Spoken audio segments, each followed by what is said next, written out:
Respira fundo e se prepara para ouvir algo que talvez você nunca tenha parado para pensar. A Terra não é sua. Ela não é sua casa.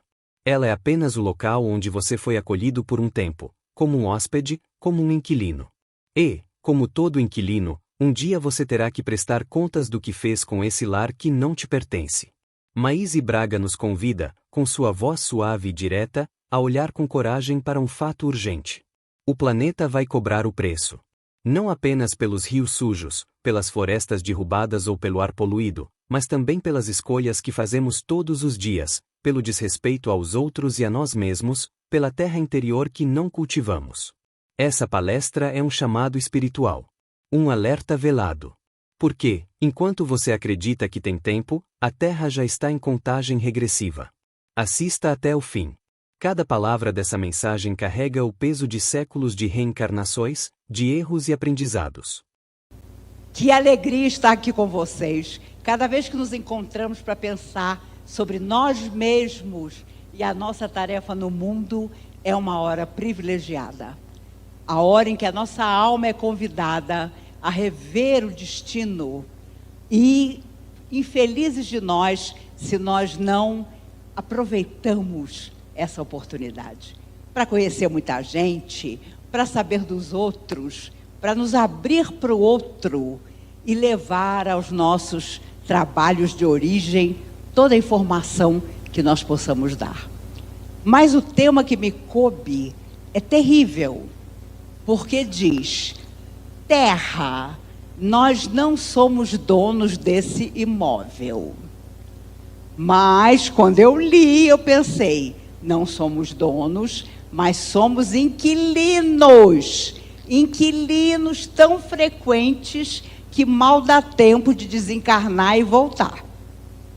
Então, na verdade, nós precisamos pensar, mais uma vez, o que nós fizemos até hoje de nós mesmos.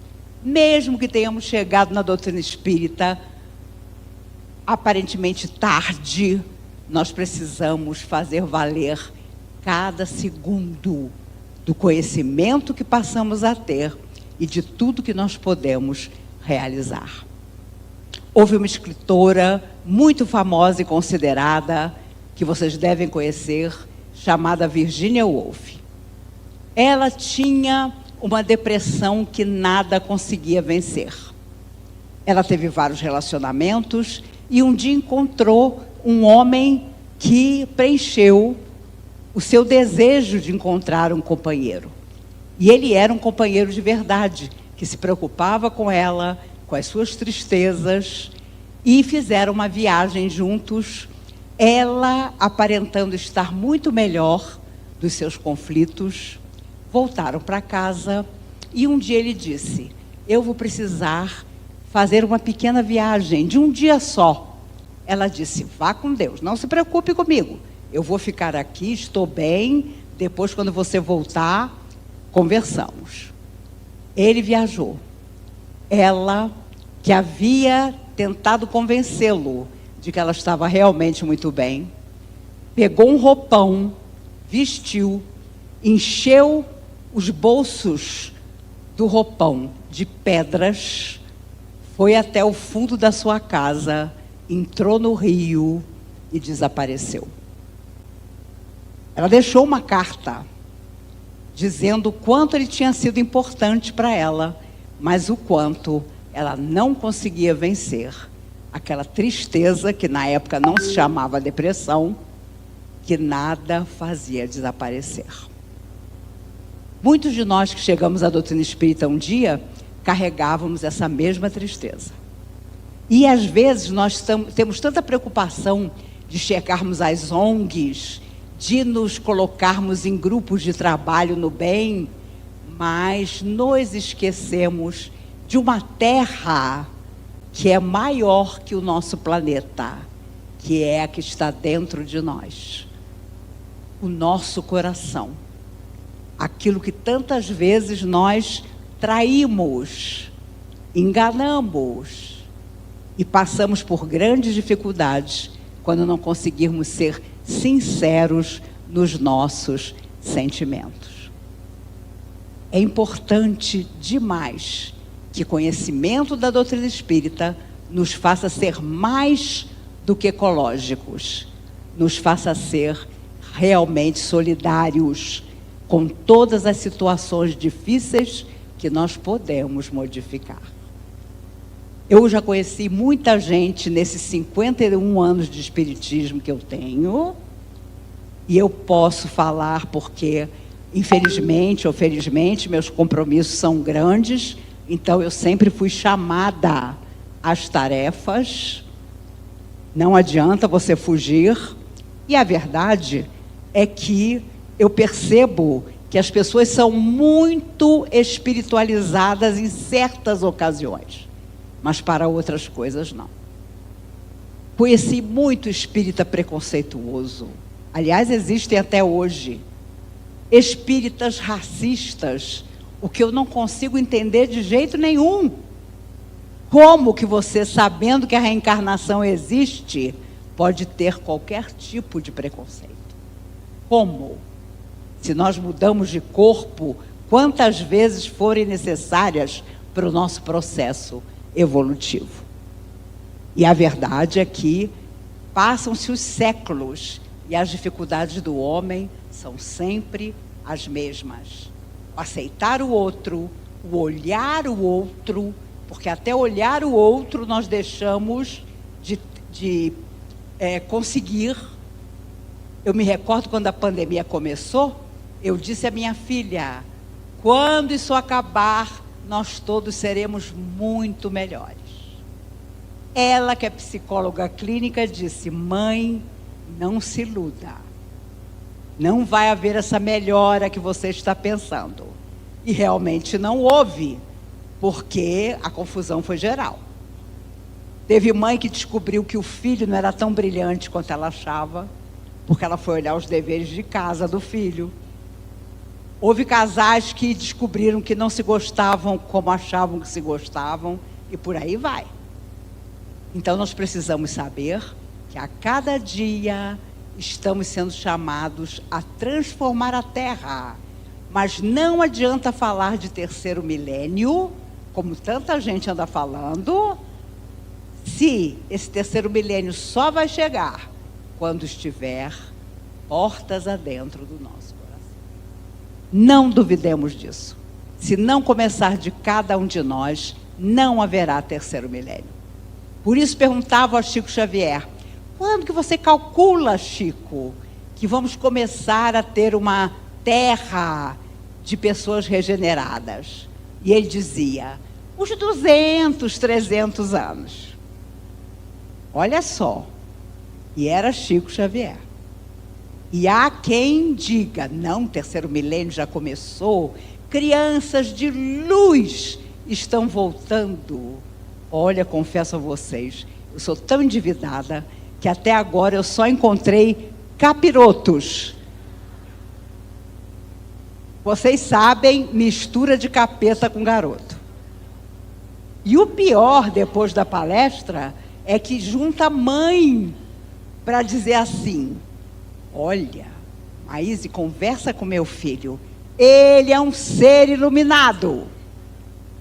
Aí eu olho para a criança, né, tentando ver. A mãe diz, você sabe, ele é tão iluminado que eu já tive que tirar ele de 4 escolas. Aí você vê que a iluminação está na falta de educação, na falta de disciplina. Ah, meu filho não aceita regra nenhuma. Então você tem um problema muito grande. E hoje as crianças e adolescentes têm enorme dificuldade de entender as regras de uma família, de uma casa. E nós vamos ter grandes dificuldades, porque aquele que em família não aprende, do outro lado da porta não será nada. Mas eles acham que serão, que vieram para serem especiais. E existem aquelas lembranças, aquelas coisas que acontecem que fazem a gente acreditar. Uma vez, há anos atrás, um casal católico, depois da palestra na comunhão, foi me procurar. A filha de 6 anos estava com eles. Ela me apontou um papel, calada. Quando eu abri, ela tinha desenhado eu e ela de mão dada, atravessando um campo de girassóis. Eu falei, como é seu nome? Ela falou, Alice. Eu olhei e falei, nossa, mas que lindo que você está me dando. Você desenhou eu e você passeando. Os pais católicos, irritados de estarem ali, o pai disse a ela, conta, Alice, fala para ela. Ela calada. Aí a mãe, minha filha, nós viemos aqui para isso, fala com ela. Até que a menina olhou para mim e disse, é que eu contei para eles que antes de eu nascer, eu já frequentava a comunhão e assistia às suas palestras. Olha, aquele pai e aquela mãe brancos, da surpresa de escutar a filha dizer, eu quero assistir a palestra da Maíse Braga. E aí, eles tinham chegado há pouco em Brasília, e o pai, quem é a Maíse Braga? Ele trabalhava no Banco do Brasil, perguntou. Aí o pessoal disse, a Maíse vem fazer palestra aqui de vez em quando. Ela é tão doida que não cobra nada. As pessoas acham mesmo que você vai falar em banco de graça. Todo mundo acha que você é meio maluca. Mas vejam, a menina sabia, lembrava que assistia às palestras antes de nascer. Então, no fundo, é uma mescla que a Terra atravessa. Uma mescla de almas criminosas, que também reencarnam, de almas médias e de alguns espíritos preparados, não diria iluminados, que estão vindo ou já vieram para nos apontar caminhos. Há quem já esteja construindo o céu na terra, mas não são fáceis de encontrar.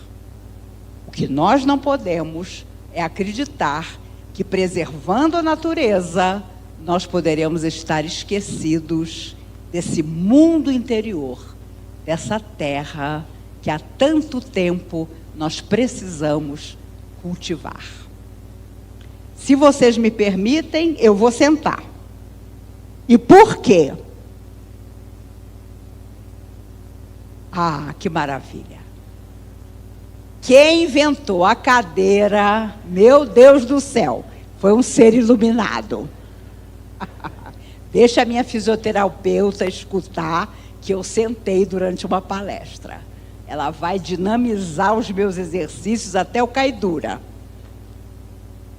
Meus amigos, houve um homem milionário, o mais rico do mundo, chamado Nelson Rockefeller. Ele tinha tanto dinheiro que não sabia o que fazer com ele. E ele começou a ter crises de tristeza, de melancolia. Claro que era a nossa amiga depressão, mas ninguém falava isso para ele. Na época não existia esse termo. E ele começou a sentir dores pelo corpo. E ele começou a pensar, meu Deus, eu estou morrendo. Porque cada dia eu acordo pior. Eu acordo entrevado. Dói tudo. E ele, pensando sinceramente, com aquele dinheiro todo que o tornava o homem mais poderoso do mundo, teve uma ideia. Eu tenho que fazer alguma coisa com parte do meu dinheiro. E resolveu, ele que também tinha sido uma pessoa que tinha visto muita necessidade, resolveu criar uma fundação, a Fundação Rockefeller. E prometeu bolsas de estudo a todos aqueles que quisessem estudar. Ele fez um esquema com seus assessores e criou-se, então, um prêmio e um dinheiro que possibilitou a muita gente estudar. Mas havia um acordo, havia uma condição. Quando a pessoa se formasse, fosse sobre o que fosse, medicina, engenharia, ela teria que doar 2 anos gratuitos do trabalho dela para quem precisasse. Imagine o sucesso que foi. Uma coisa impressionante. E por incrível que pareça, ele tinha 50 e poucos anos nessa época. À medida que ele fazia o dinheiro dele agir para o bem, ele foi melhorando, melhorando, melhorando, e morreu com mais de 93 anos. Porque ele havia criado um sentido para aquele mundo material impressionante que ele tinha. E a Fundação Rockefeller existe até hoje. Ela patrocina um monte de coisa no mundo, inclusive universidades inteiras. Mas ele encontrou ali o seu destino real, que era tornar aquela angústia, tornar aquela luta interior em coisas produtivas para muita gente. O que acontece até hoje. Porque ele deixou em testamento a obrigatoriedade para os seus descendentes de continuar o trabalho, porque senão não teriam direito à herança. E como era muito dinheiro, os filhos e netos, com certeza, se interessaram em continuar com a fundação. Eu me recordo de Aristóteles Onassis, tinha um filho de 23 anos, um rapaz lindo, que na década de 70 pegou um helicóptero. Ele, Onassis, naquela época, era o homem mais rico do mundo. Mas o helicóptero sofreu um acidente, o rapaz foi levado ao hospital em estado desesperador. E em 8 horas, Onassis mandou vir do mundo inteiro todos os especialistas que pudessem cuidar do filho dele. Mas, ao final do primeiro dia, todos foram unânimes em dizer que não havia jeito, porque o cérebro do rapaz já estava morto. E ele, desesperado, porque o filho era seu herdeiro, sai do hospital e na porta havia repórteres do mundo inteiro, porque então ele era o homem mais rico do mundo, e ele diz: hoje eu aprendi que tudo que o dinheiro pode comprar é barato. Porque ele tinha todo o dinheiro do mundo e não pôde salvar o próprio filho. Mandou desligar a máquina, nunca mais ele foi o mesmo. 2 anos depois, ele teve um derrame e desencarnou. Ficou a filha, Cristina, também profundamente infeliz. Quando nós chegamos à doutrina espírita, se não é por nascimento em família espírita, é por necessidade mesmo, que é o caso de todos nós.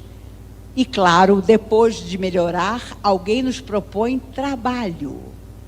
Vamos fazer alguma coisa por você mesmo e pelos outros. Mas geralmente a maioria está muito ocupada para isso. A necessidade levou a pessoa ali, mas na hora em que ela foi beneficiada, esquece completamente da situação difícil que viveu e vai viver a vida, até que a vida traz a pessoa de volta para a necessidade. Se nós não nos dedicamos a algo fazer pelo nosso semelhante, o nosso caminho está frustrado em todos os aspectos. E por isso, quando falamos de preservar o planeta, a civilização, o ar, nós estamos falando dessa busca interior de nos encontrarmos com nós mesmos. Eu estava comentando com o pessoal lá atrás que aquela menina que eu admiro, mas nunca sei dizer o sobrenome dela, chamada Greta, aquela adolescente, essa veio de alguma estrela. Ela disse há pouco tempo atrás, olhando para a câmera: você que é pai, que é mãe, você consegue almoçar com seus filhos e olhar nos olhos deles e ter a coragem de dizer qual é o mundo que você está deixando para eles? E assim ela termina a palavra dela. Aquilo foi muito impactante, porque ela sabe muito bem que, teoricamente, as pessoas estão fazendo um monte de coisa, mas na prática, muitas vezes não. E isso é muito sério, porque é óbvio que uma hora a Terra, como planeta, vai ficar danada da vida conosco e aprontar. Maremotos, terremotos, vulcões, tudo que às vezes acontece é uma reação da energia desse planeta que nos acolhe. É um planeta de provas e expiações? Ainda é. Mas extraordinariamente, das coisas menores às estrelas, existe a proteção das forças do bem, das forças maiores a nos apoiar. Dependerá sempre da nossa sintonia. Uma vez o Chico atravessava de ônibus para ir ao trabalho um grande campo de girassóis.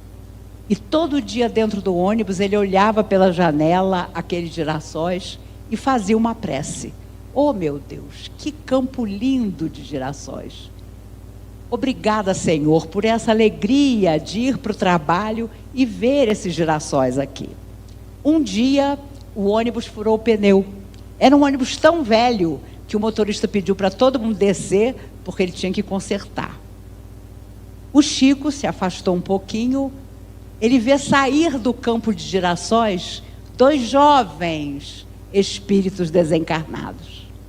E eles se aproximaram e disseram: nós queríamos te agradecer, porque todo dia você passa aqui e lança a sua prece sobre os girassóis. E nós 2 somos os responsáveis por esses girassóis. Até os girassóis, humildes do meio do caminho, tinham protetores que foram agradecer ao Chico as preces que ele fazia quando passava ali. Imagine nós, seres criados para a beleza e para a perfeição. Tudo que se discutir aqui, hoje, amanhã, nós precisamos pegar o melhor para nós. Para passar aos nossos filhos, aos nossos netos, a certeza de que tudo que nós doamos à vida, ela nos devolve. A vida são nossas escolhas, são nossas decisões, sabemos todos. Por isso é tão importante, mais do que sermos ecológicos, sermos verdadeiros cristãos. Quando Jesus veio à Terra, a mulher não significava nada. E ele traz as mulheres para o Evangelho. O primeiro a trazer as mulheres com seu valor para o Evangelho. E as mulheres romanas, que secretamente admiravam o Evangelho, escondido dos seus maridos poderosos, depositavam moedas no avental das suas criadas para que elas levassem até os cristãos. Jesus sabia muito bem disso. Ele conhecia tanto a alma humana que dos 12 discípulos, aquele que tomava conta do dinheiro era Judas Iscariotes. E Jesus sabia quem ele era. Sabia que cada centavo de moeda ele manteria ali. Nós às vezes nos deixamos levar pelas questões da matéria. Quem aqui já não prometeu? Se eu ganhasse um dinheiro grande, eu ia ajudar fulano, ia ajudar Beltrano, ia ajudar o lar não sei da onde. E o Chico costumava dizer: quando a nossa vida material fica muito boa, a primeira pessoa que nós vemos necessitada somos nós mesmos. Eu preciso de um carro zero, eu preciso de uma mansão, eu preciso de roupas maravilhosas, e por aí vai. O Chico, que conhecia muito bem a alma humana, costumava dizer isso. Aliás, Chico era uma alma tão extraordinária que em séculos não surgirá outro. E, certa feita, há muitos anos atrás, ele numa máquina de escrever e Valdo Vieira na outra, dentro da mesma sala, tirando cópias da psicografia que haviam feito. Entra um besouro pela janela. Pousa na máquina de escrever de Valdo Vieira. Valdo Vieira, que era médico, com quem a espiritualidade tinha o plano de que André Luiz, através da sua mediunidade, trouxesse a ciência para doutrinar. Ele deu um peteleco no besouro e o besouro caiu. O besouro não desistiu. Voltou para a máquina de escrever do Valdo. O Valdo deu outro peteleco e o besouro caiu quase morto. Da terceira vez, o besouro foi esperto. Pousou na máquina do Chico. O Chico pegou o besouro com todo cuidado, se colocou na frente do Valdo Vieira e disse: ah, meu amigo besouro, eu e você somos iguais. A vida pode nos dar peteleco, mas nós sempre nos erguemos novamente. E jogou o besouro pela janela e o besouro saiu voando. Aquele dia ficou muito claro quem era o colaborador, quem era Chico Xavier. Porque até um besouro ele era capaz de, com carinho, tirar do chão e fazer voar novamente. Isso não é ecologia? É uma ecologia transcendente da alma que sabe que todo ser, um dia na pátria maior, vai contar a nossa história. Vai dizer quem nós somos, quem nós fomos na Terra. Eu confesso a vocês que só pela generosidade do Paulo Maia e dos organizadores, eu fui convidada para estar aqui. Porque eu e a natureza temos uma dificuldade. Tudo que eu coloquei de planta na minha casa morre. Morre de verdade, de não ter salvação. E quando eu vou à natureza, na minha época de mocidade, o pessoal adorava ir para chácara, ir para sítio. Gente, passava 1 hora, me dava uma angústia, uma vontade de sair correndo, que eu era prejudicial para o ambiente. Eu, no instante, dava um jeito de ir para casa. Mas, pela generosidade desses amigos, eu aqui estou para lembrar a todos nós que um dia nós prestaremos conta, não só dos atos, dos pensamentos, dos sentimentos, mas também do quanto nós deixamos no coração do nosso próximo em lembrança, em lição. Felizes de nós, olhando para o lado de lá, olhando do lado de lá para cá, as pessoas se lembrarem de nós com carinho e com saudade. Mesmo que seja, nossa, eu conheci um maluco que falava que reencarnação existia, que não existia morte, não tem problema. A pessoa podia até achar que nós éramos malucos, mas estávamos com a razão. Porque continuaremos a voltar para esse planeta enquanto houver afinidade de energia com ele e enquanto não tivermos cumprido, neste planeta especificamente, a nossa parte. Vamos um dia voar no espaço, livres, mas por enquanto a nossa estrada é aqui. É a incompreensão, é a solidão afetiva, é o outro que não nos ama como nós queremos ser amados, é o outro que não nos entende, mas vamos seguindo de preferência com alegria. Lembrando André Luiz que dizia: alegria é a única coisa que você pode dar sem ter. Sem ter. Quando Chico era muito jovem, ele e José, seu irmão, tiveram um amigo muito doente. E Emmanuel disse: olha, aqui fora de Pedro Leopoldo tem uma gruta onde vocês vão achar uma planta. Vocês trazem, façam um chá que ele vai ficar bom. Lá foram os dois e levaram o Lorde, que era um cachorro vira-lata, que foi uma das paixões do Chico. Foram os três, seguindo o caminho. A gruta ficava fora da cidade. No meio do caminho, o Chico e o José Xavier, irmão dele, eram pouco experientes, começaram a falar dos outros. E fulano? Ah, fulano é muito vaidoso. Ah, também acho. E Beltrano? Ah, Beltrano é muito chato. E assim foram. Quando estavam quase chegando na gruta, Emmanuel aparece e diz: cuidado. Às vezes formulamos pensamentos e atitudes e opiniões sobre determinadas pessoas e temos surpresas. Desapareceu Emmanuel, os dois chegaram na gruta, só um pedacinho de vela.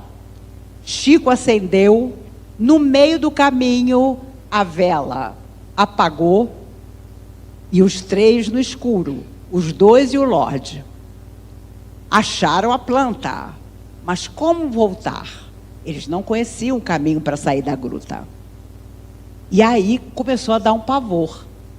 José disse ao Chico: Chico, pelo amor de Deus, chama os seus amigos, diz a eles para aparecerem e tirarem a gente daqui.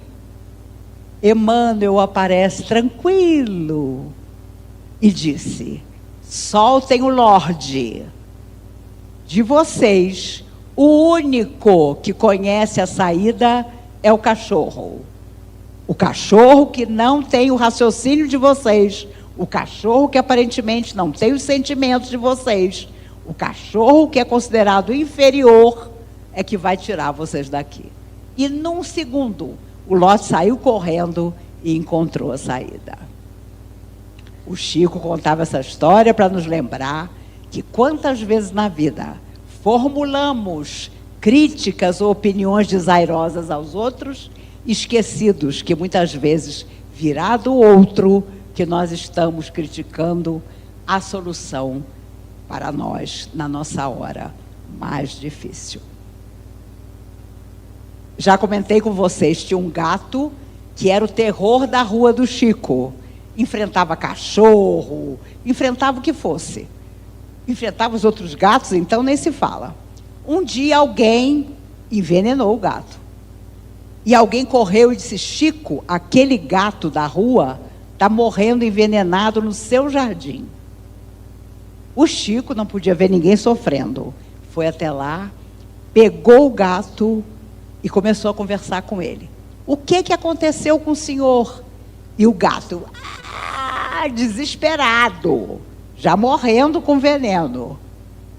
Chico disse: bom, eu vou pedir aos espíritos para ajudar você, mas nós vamos fazer um trato. Se você ficar bom, nunca mais você vai perseguir bicho nenhum aqui na rua. E o gato, se matando de dor, ele virou o gato de cabeça para baixo, passou a mão no corpo do gato todo, o gato botou tudo para fora e viveu mais 10 anos, sem desgrudar do Chico em tempo algum. Porque o acordo estava firmado. Ele nunca mais perseguiu o gato, cachorro, passarinho, nada. As almas nobres, as almas que ao nos encontrar, nos deixam felizes, nos envolvem numa energia carinhosa, são essas. No auge da nossa tristeza, no auge do caminho que não aparece para nós, elas surgem, nos fazem ficar felizes e vamos seguindo em frente. Se eu podia desejar alguma coisa, é que sigamos em frente.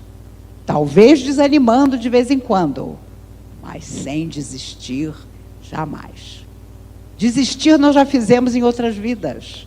Nessa não há mais tempo para desistir. Não importa qual seja a nossa idade física, Não importa as lutas que o nosso corpo traga, vamos continuar. Porque um dia alguém virá nos buscar, sairemos desse corpo de carne suaves, se Deus quiser, dormindo. Que é a morte maravilhosa.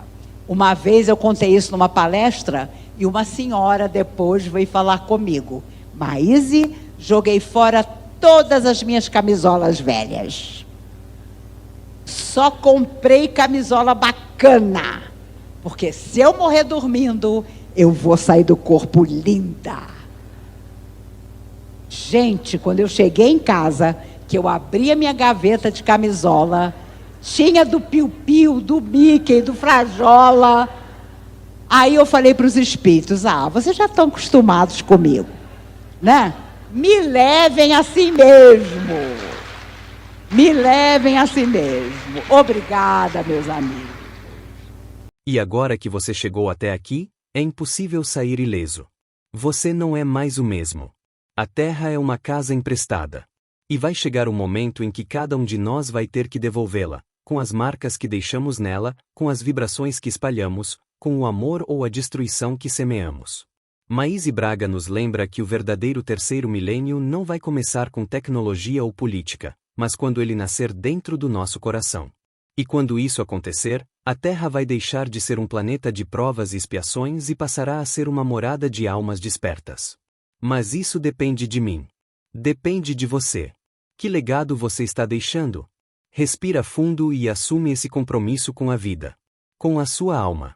Com as próximas gerações. Não espere o planeta gritar mais alto. Ouça agora esse chamado silencioso. Compartilhe essa mensagem com alguém que precise acordar para essa realidade espiritual. Deixe nos comentários aquilo que mais mexeu com você. E se inscreva no canal. Porque essa jornada ainda está só começando.